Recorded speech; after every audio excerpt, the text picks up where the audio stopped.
Buying a new construction home is an exciting time. You get to pick every element of your home and you get to see it put together over the course of several months. And although this is a great experience, there are some bad things that come with it. I've worked with clients in the past who even have regrets about buying a new construction home. And if you feel this way, you're not alone. In this video, I'll be covering everything homebuyers wish they knew before buying a new construction home. One of the biggest regrets I hear homebuyers complain about is not hiring a realtor. This happens often when a homebuyer will visit a new home sales office without a realtor and they'll start looking at model homes. Now, this mistake can cost you in the long run. Let's talk about what buying a home really requires. This single financial decision is going to be the biggest purchase most people have in their entire life. So there's not really room for a bad experience or any mistakes. When you walk into those new home sales offices, you're walking into an office where there's a sales agent who is very knowledgeable about real estate and everything going on in the market. And then there's you, who may or may not know exactly what's going on in real estate and have the same level of knowledge. At the end of the day, the sales agent that you talk to in that sales agent's office, they represent the builder and they're always going to have the builder's best interests, not yours. New construction home builders won't even allow you to have representation if your agent doesn't come with you on the very first visit. When you're buying a home and spending your money on something so valuable and significant, it is very important to have representation that represents you 100%. Whenever I have a client who's on the fence about hiring a realtor to represent them on a new construction transaction, I always compare it to someone who's seeking legal counsel and need the help of a lawyer. Now, you wouldn't go to court without a lawyer to represent you. So why would you go into a new home sales office without an agent to represent you on your behalf to make sure that you're not getting screwed over and you're getting the best deal? And the reason why this is so important is because I can give you stories about clients of mine who didn't have representation and things didn't go their way. And then there's stories about clients of mine who did have representation and the things went the way that they were supposed to go. Recently, I had a transaction where my client was working with the luxury home builder, Toll Brothers, and they essentially tried to bully my client. My client didn't have the resources or knowledge about what they were talking about, so I had to step in and help them out so that they didn't get screwed over and that the home builder didn't take advantage of them. And when I say they bullied them, I really mean more of they tried to pressure my clients into signing documents that were inaccurate before they were corrected. And that's something that we did not stand for. We wanted to have the accurate documents fixed before we signed anything. There was a lot of back and forth in this conversation, and what it came down to is they were sending these documents to the wrong email. So we weren't even able to sign them in the first place. Sometimes buying a new home isn't always fun because you're always going to be at the mercy of the new home builder. Now, if you don't have a realtor to represent you during these transactions, you're going to be subject to whatever the builder tells you because you don't have that representation to fight for you on things that aren't correct. There's a lot of documents to review. There's a lot of signatures that you have to give. So having someone to represent you and be your extra set of eyes is always going to benefit you in the long run when you're trying to buy something brand new. Now, let's talk about upgrades. Because as a new home buyer, there's many things that you can regret when you don't negotiate enough upgrades up front. What most people forget is with new construction homes, when you go into these models, what you see is definitely not what you get.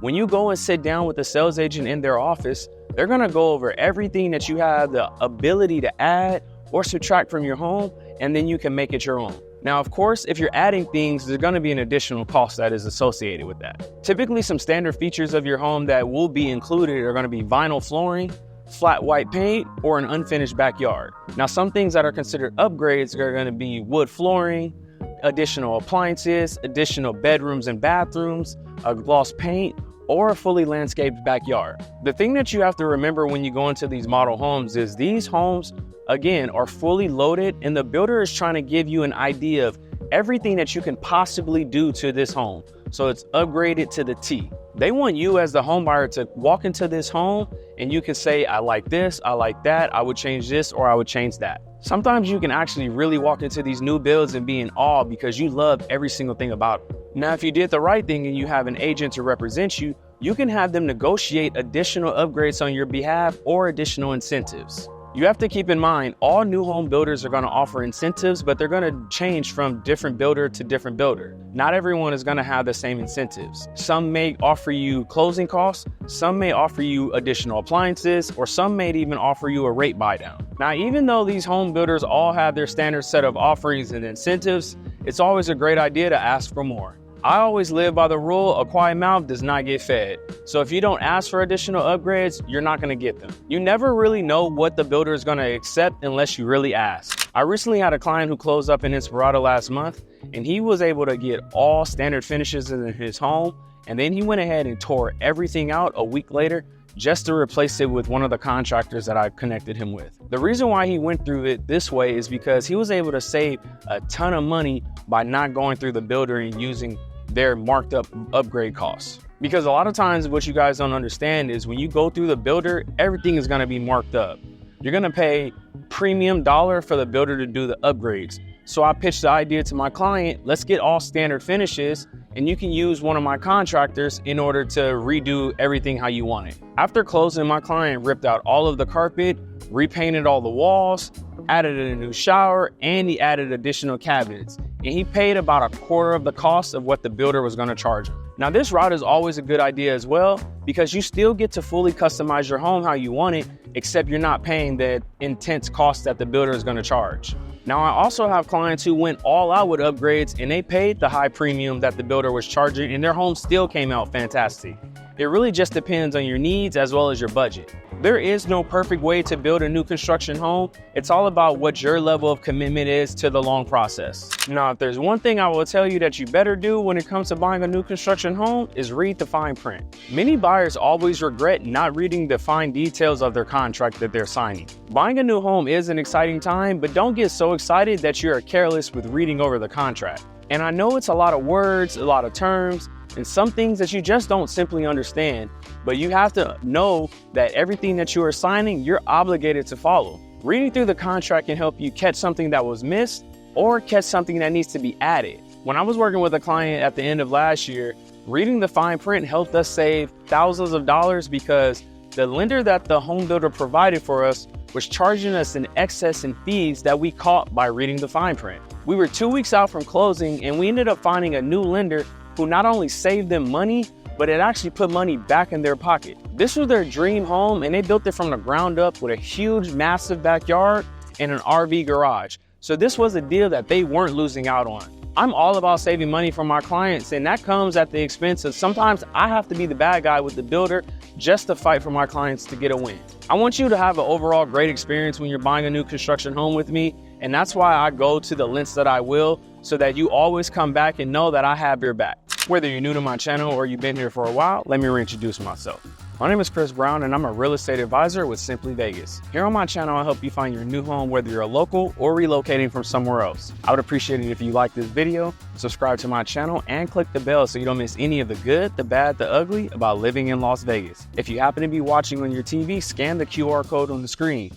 And if you would like to reach out to me directly, you can use my contact information linked in the description below. Now, if there's one thing I can guarantee you that will happen when it comes to buying a new construction home is a delay. I see many buyers who oftentimes regret underestimating new construction timeline. Delays are almost inevitable and they will always happen. To some degree, there's unpredictability when it comes to buying a new construction home. There can be material delays, labor shortages, or even weather delays. When you go into contract for a new construction home, the timeline that you're giving is not guaranteed and it's more of a marker on the calendar that's gonna potentially float. These timelines are merely estimations on when the home builder thinks that they're gonna be able to complete your home.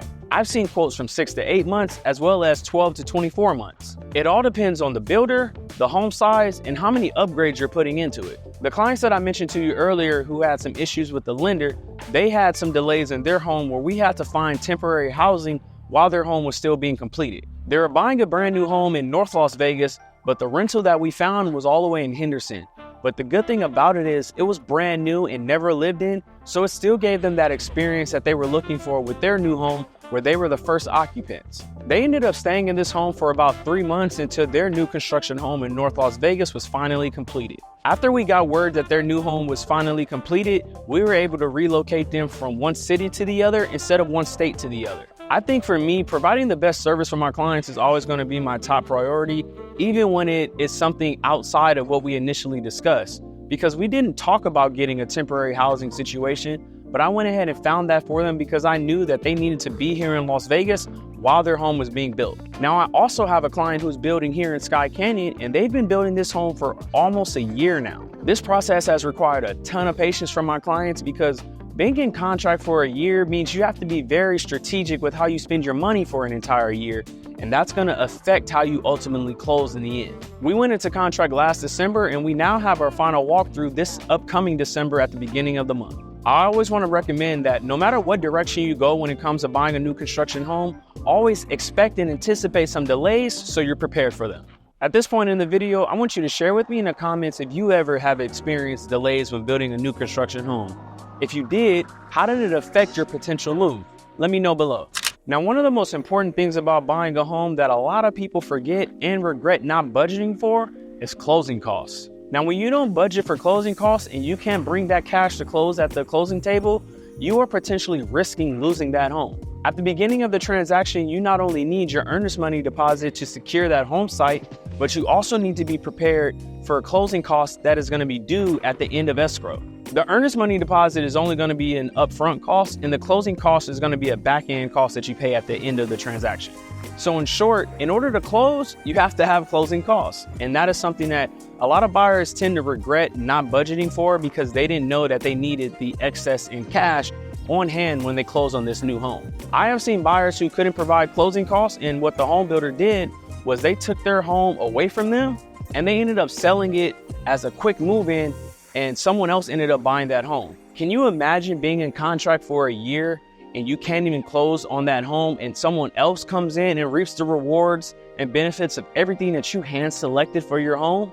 It's a tragedy. So that's why closing costs are very important for you to account for at the beginning of the transaction, not the end. I always recommend to my clients to maintain an open line of communication with their mortgage lender the entire time during the process so that there's no surprises at the end on what you potentially have to pay for in closing costs. For more videos about relocating to Las Vegas or Henderson, click on one of the other videos on the screen. I appreciate you all watching. I'll see you on the next one.